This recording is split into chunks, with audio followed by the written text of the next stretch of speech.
ಪ್ರಾರ್ಥಿಸುತ್ತಾ ಪ್ರಾತಸ್ಮರಣೀಯರಾದ ಪರಮ ಪೂಜ್ಯ ಲಿಂಗೈಕ್ಯ ಮನಿಶಾಂತಿ ಮಹಾಶಿವೋಗಿಗಳವರನ್ನ ಭಕ್ತಿಯಿಂದ ಮನದಲ್ಲಿ ಆರಾಧಿಸುತ್ತಾ ಪರಮ ಪೂಜ್ಯ ಲಿಂಗೈಕ್ಯ ಶಿವಶಾಂತವೀರ ಮಹಾಸ್ವಾಮಿಗಳವರನ್ನು ಮನದಲ್ಲಿ ಆರಾಧಿಸುತ್ತಾ ಈಗಿನ ಪೀಠಾಧಿಪತಿಗಳು ನಡೆದಾಡುವ ದೇವರೆಂದೇ ಭಕ್ತ ಜನಕೋಟಿಯ ಮನದಲ್ಲಿ ರಾರಾಜಿಸುವಂತಹ ಶ್ರೀಮಂತರ ಸ್ವರೂಪಿ ಪಿಡದೂರು ಸಿದ್ದೇಶ್ವರ ಮಹಾಸ್ವಾಮಿಗಳಾಗಿದ್ದ ಅವರುಗಳಿಗೆ ನಮಸ್ಕರಿಸುತ್ತಾ ಈ ಪುಣ್ಯ ಸ್ಮರಣೋತ್ಸವದ ಪುಣ್ಯಾರಾಧನೆಯ ಈ ಶ್ರೇಷ್ಠ ಪವಿತ್ರವಾದ ಕಾರ್ಯಕ್ರಮದ ಅಧ್ಯಕ್ಷತೆಯನ್ನು ವಹಿಸಿರ್ತಕ್ಕಂತಹ ಆತ್ಮೀಯರು, ಸ್ನೇಹಿತರು ಹಾಗೂ ನಮ್ಮ ಪ್ರಾಥಮಿಕ ವಿಭಾಗದ ಮುಖ್ಯಸ್ಥರು ಆಗಿರ್ತಕ್ಕಂಥ ಶ್ರೀಯುತ ಆರಿಬಾಳಗೊಂಡ ಸರ್ ಅವರೇ ಹಾಗೂ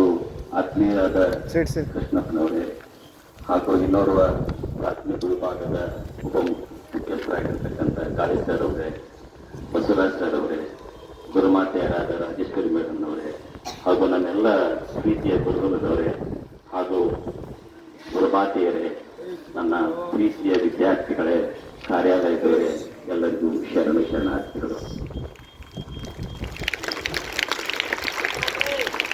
ಶರಣರ ನುಡಿಯೊಂದಿಗೆ ಪ್ರಾರಂಭ ಮಾಡೋಣ. ಈಗಾಗಲೇ ಸ್ವಾಮಿ ಸರ್ ಸ್ವಲ್ಪ ಮಸ್ತಾಲ್ಪಟ್ಟಿಗೆ ಮತ್ತು ಅದನ್ನು ಬಿಟ್ಟು ನಾನು ಸ್ವಲ್ಪ ಸಾಂಕೇತಿಕವಾಗಿ ಅಂತ ಮಾತಾಡ್ತೀನಿ. ಇಳೆ ನಿಮ್ಮ ದಾನ, ಬೆಳೆ ನಿಮ್ಮ ದಾನ, ಸುಳಿದು ಸೂಸುವ ಗಾಳಿ ನಿಮ್ಮ ದಾನ, ಎತ್ತು ನಿಮ್ಮ ದಾನ, ಬಿತ್ತು ನಿಮ್ಮ ದಾನ, ಹರಿವ ಸಾಗರ ನಿಮ್ಮ ದಾನ, ನಿಮ್ಮ ದಾನವನ್ನೊಂದು ಅನ್ಯರನ್ನು ಹೊಗಳುವ ಕುನ್ನಿಗಳೇನೆಂದೇ ರಾಮನಾಥ. ನಮ್ಮ ಶ್ರೀಮಠ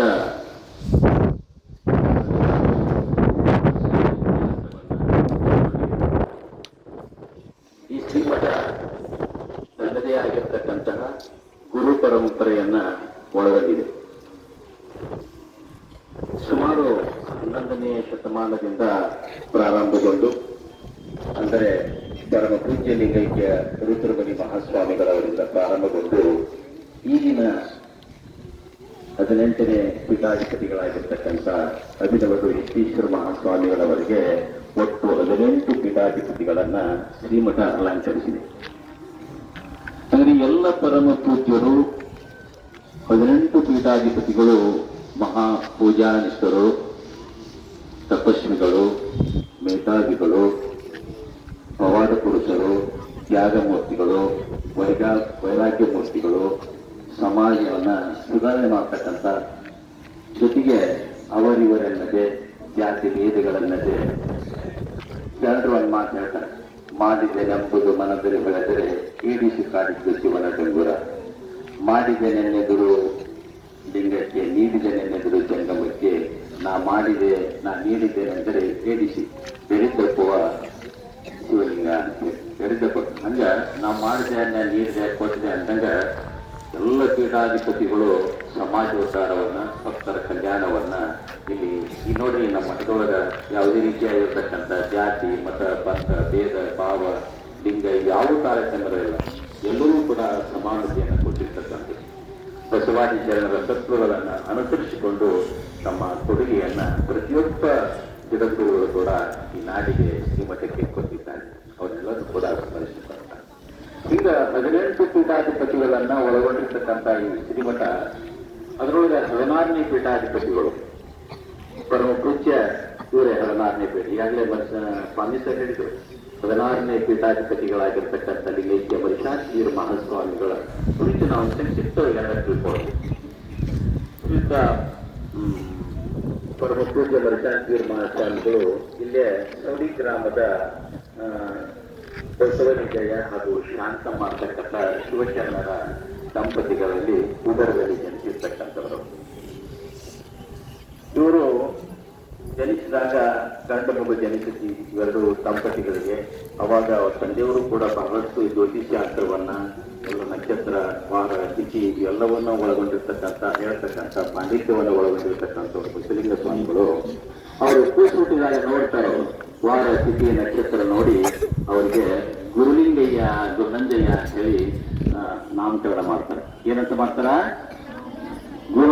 ಅಂತೇಳಿ ನಾಮಕರಣ ಮಾಡ್ತಾರೆ. ನಂತರ ಅವರ ತಾಯಿಯಾಗಿರ್ತಕ್ಕಂಥ ಶಾಂತಮ್ಮನ ಅಪ್ಪಾರು ತಂದೆಯವರು ಅಲ್ಲೇ ಪಕ್ಕದಲ್ಲೇ ಮಾಲಗತ್ತಿಯವರು ಅವರು ಬರ್ತಾರ, ಮಗು ಹುಟ್ಟೈತಿ ಅಂತ ನೋಡಕ್ ಬಂದಾಗ ನೋಡ್ತಾರ, ನಮ್ಮ ಕಲಶ ನೋಡಿ, ಆ ನಂತರ ಆತನ ಜನ್ಮ ಕುಂಡಲಿಯನ್ನು ನೋಡಿ, ನಕ್ಷತ್ರವಾದ ತಿಥಿಯನ್ನು ನೋಡಿ, ಅವಾಗ ಅವ್ರ ತಾಯಿ ಹೇಳ್ತಾರ ಶಾಂತಮ್ಮಗೆ, ನೋಡುವ ಈ ಮಗು ಮುಂದೆ ನಿನ್ನದಾಗುವುದಿಲ್ಲ, ಈ ಮಗು ನಿನ್ನದಾಗುವುದಿಲ್ಲ, ಸಂಸಾರಿಯಾಗುವುದಿಲ್ಲ, ಸನ್ಯಾಸಿಯಾಗುತ್ತಾನೆ, ಬ್ರಹ್ಮಚಾರಿಯಾಗುತ್ತಾನೆ, ಸಮಾಜಕ್ಕೆ ನಿಲ್ಲುತ್ತಾನೆ ಅಂತ ಹೇಳಿ ಅವಾಗ ಭವಿಷ್ಯವಾಣಿಯನ್ನು ನುಡಿತಾರೆ. ಅದು ಮುಂದೆ ಸುಳ್ಳಾಗಲಿಲ್ಲ, ಸತ್ಯವಾಗ್ತದೆ. ಮುಂದೆ ಹಿಂಗ ಗುರುನಂದೇನವರು ಪ್ರಾಥಮಿಕ ಬೆಳೀತಾ ಅಲ್ಲೇ ಪ್ರಾಥಮಿಕ ವಿಭಾಗದ ಶಿಕ್ಷಣವನ್ನ ಸುಡಿಯಲ್ಲೇ ಮಾಡ್ತಾರ. ನಂತರ ಅಲ್ಲಿಯೂ ಕೂಡ ಜಾಣ ವಿದ್ಯೆ ಬೆಳೆಯುವ ಸಿರಿ ಮೊಳಕೆಯಲ್ಲೇ ನೋಡೋ ನಂತರ ಬೆಳೀತಾನೆ ಅಷ್ಟೊಂದು ಬಹಳಷ್ಟು ಜಾಣರಿರ್ತಾರ. ನಂತರ ಕೊಟ್ಟೂರಿ ಕಳಿಸ್ತಾರೆ, ಅಲ್ಲಿ ವಿದ್ಯಾಭ್ಯಾಸ ಮುಗಿದ ನಂತರ ಕೊಟ್ಟೂರಿ ಕಳಿಸ್ತಾರ. ಕೊಟ್ಟೂರಲ್ಲಿಯೂ ಕೂಡ ಅಲ್ಲಿ ಬಸವ ಶಿವಾಚಾರ್ಯ ಮಹಾಸ್ವಾಮಿಗಳ ಪಾಠಶಾಲೆಯೊಳಗ ಅಲ್ಲಿಯೂ ಕೂಡ ಬಹಳಷ್ಟು ಅಧ್ಯಯನ ಮಾಡ್ತಾರೆ. ಸಂಸ್ಕೃತ, ಪಾಂಡಿತ್ಯ, ಹಲವಾರು ವಿಷಯಗಳನ್ನ ಅಧ್ಯಯನ ಮಾಡ್ತಾರೆ. ಸುಮಾರು 3-4 ವರ್ಷಗಳವರೆಗೆ ಕೊಟ್ಟೂರಿನ ಬಸವ ಶಿವಾಚಾರ್ಯ ಪಾಠಶಾಲೆಯೊಳಗಿದ್ದು ಅಲ್ಲಿ ಅಧ್ಯಯನ ಮಾಡ್ತಾರೆ. ಮುಂದೆ ಅವ್ರನ್ನ ಇನ್ನೂ ಇವರಿಗೆ ಹೆಚ್ಚಿನ ವಿದ್ಯಾಭ್ಯಾಸ ಬೇಕು ಅಂತ ಹೇಳಿ ಸೊಲ್ಲಾಪುರಕ್ಕೆ ಕಳಿಸ್ತಾರೆ. ತಂದೆ ತಾಯಿಗಳೆಲ್ಲರೂ ಸೇರಿ ಅವ್ರಿಗೆ ಸೇರಿ ಸೊಲ್ಲಾಪುರಕ್ಕೆ ಕಳಿಸ್ತಾರೆ. ಅಲ್ಲಿ ವಾರದ ಸಿದ್ದಣ್ಣರು ಅಂತ ಇರ್ತಾರೆ. ಆ ವಾರದ ಸಿದ್ದಣ್ಣವರ ಪಾಠಶಾಲೆ ಕಳಿಸಿ ಅಲ್ಲಿಯೂ ಕೂಡ ಅನೇಕ 5-6 ವರ್ಷಗಳವರೆಗೆ ಅಲ್ಲಿ ಅಧ್ಯಯನ ಮಾಡಿ ಬೇರೆ ಬೇರೆ ಭಾಷೆಗಳನ್ನ ಕಲಿತಾರೋ. ಬಹಳಷ್ಟು ಗಣಿತ ಶಾಸ್ತ್ರ ಇರ್ಬೋದು, ಅನೇಕ ವಿಷಯಗಳನ್ನು ಕೂಡ ಅಲ್ಲಿ ಪಾರಂಗತರಾಗ್ತಾರ. ಅವಾಗ ಮತ್ತೆ ವಾರದ ಸಿದ್ದಣ್ಣರು ವಿಚಾರ ಮಾಡ್ತಾರೆ, ಇದು ಬಹಳಷ್ಟು ಜಾಣ ಐತಿದು, ಇವರನ್ನ ಮತ್ತೆ ಮುಂದೆ ಕಳಿಸ್ಬೇಕು ಅಂತ ತಿಳ್ಕೊಂಡು ಕಾಶಿ ಕಳಿಸ್ತಾರ. ಕಾಶಿ ಜಂಗಮವಾಡಿ ಪಾಠಶಾಲೆಯೊಳಗ ಮತ್ತೆ ಅಲ್ಲಿ ಇರ್ತಾರ. ಅಲ್ಲಿ ಇದ್ದು ಅನೇಕ ವರ್ಷಗಳವರೆಗೆ ಅವಳು ಪರಿಪಕ್ವವಾಗಿಬಿಟ್ಟಿರ್ತಾವ. ಅಷ್ಟರೊಳಗಿನ ಸಾಹಿತ್ಯದೊಳಗಂತೂ ಬಹಳಷ್ಟು ಮುಂದುವರೆದಿರ್ತಾರ, ವೇದಾಧ್ಯಯನ ಮಾಡಿರ್ತಾರ. ಅಲ್ಲಿ ಸುಮಾರು ವರ್ಷಗಳವರೆಗೆ ಕಾಶಿಯೊಳಗ ಅಭ್ಯಾಸ ಮಾಡ್ತಾರ. ಒಮ್ಮೆ ಕಾಶಿಯೊಳಗ ನಡೆದಂತ ಘಟನೆ ಇದು. ಅವ್ರ ಗುರುಗಳು ಕೂಡ ಬಹಳಷ್ಟು ಮಹಾತಪಸ್ವಿಗಳು, ಯೋಗನಿಷ್ಠರು, ಶಿವಯೋಗ ಸಮಾಜ ನಿಷ್ಠರಾಗಿರ್ತಾರೆ. ಇವರೊಮ್ಮೆ ಕಾಶಿಯೊಳಗೆ ನಡ್ಕೊಂಡು ಹೋಗ್ತಿರ್ತಾರಂತ. ಅಲ್ಲಿ ಕಾಶಿಗೆ ಹೋದ ನಂತರ ಇವ್ರು ಗುರುನಂಜಯ ಅಂತ ಹೆಸರನ್ನು ಏನ್ ಮಾಡ್ತಾರ ಅಂತಂದ್ರೆ ಅವ್ರು ಬದಲಾವಣೆ ಮಾಡ್ತಾರ. ಶ್ರೀಕಂಠಯ್ಯ ಅಂತ ಹೆಸರು ಇರ್ತಾರ ಗುರುಗಳವರು. ಏನಂತ ಹೆಸರು ಇರ್ತಾರ? ಶ್ರೀಕಂಠಯ್ಯ ಅಂತ ಹೆಸರು ಇರ್ತಾರ. ಅವಾಗ ಒಂದು ಕಾಶಿಯೊಳಗೆ ಶ್ರೀಕಂಠಯ್ಯನವರು ಒಂದು ಓಣಿಯೊಳಗೆ ಹೋಗ್ತಿರ್ತಾರ. ಅದು ಕಿರದಾದ ಓಣಿ ಇರ್ತದೆ. ಆ ಕಿರದಾದ ಓಣಿಯೊಳಗ ಹೋಗೋ ಮುಂದ ಅನೇಕ ಸ್ತ್ರೀಯರು, ಹೆಣ್ಮಕ್ಳು ಬರ್ತಾ ಇರ್ತಾರೆ. ಅವಾಗ ಹ್ಯಾಂಗ್ ಹೋಗ್ಬೇಕು, ನೀವು ಸ್ವಾಮಿಗಳು ಏನ್ ಮಾಡ್ತಾರೆ, ಶ್ರೀಕಂಠಯ್ಯನ ಅನುಕೂಲ ಮಾಡಿಕೊಟ್ರು, ಕಾರ್ಯ ಮಾಡಿಕೊಟ್ರು, ಎಂತಹ ಮೇಧಾವಿಗಳು ಇವರು ಅಂತ ತಿಳ್ಕೊಂಡು ಅವ್ರು ಮಾತಾಡ್ಕೊಂಡು ಕೊಂಡಾಡ್ಕೊಂತ ಹೋಗ್ತಾರೆ.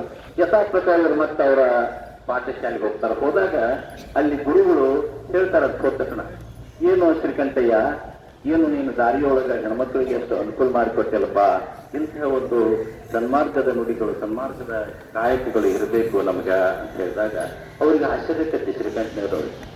ಏನಪ್ಪ ಇದು, ನಾನು ಒಂದು ಕಡೆ ಅವರು ಒಂದು ಕಡೆ, ಇಲ್ಲಿ ಮಠದೊಳಗೆ ನೀವು ಹೆಂಗ್ರಿ ಗುರುಗಳ ನಿಮ್ಗೆ ಹೆಂಗ್ ಗೊತ್ತಾತು ಅಂತ ಕೇಳಿದ್ರಂತ.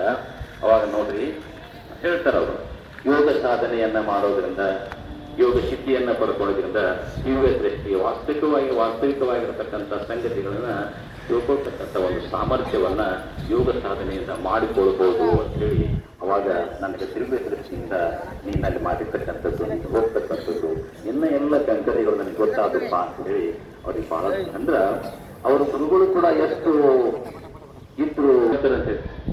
ಅಲ್ಲಿ ಒಬ್ಬ ಸ್ವಾಮಿಗಳು, ರಾಜವತೇಶ್ವರ ಸ್ವಾಮಿಗಳು ಅಂತೇಳಿ 33 ದಿನಗಳವರೆಗೆ ಏನ್ ಮಾಡಿದಾರೆ ಅಂದ್ರ ಸಮಾಧಿ ಯೋಗ ಸ್ಥಿತಿಯೊಳಗಿದ್ರು. ಒಂದು ಲಿಂಗ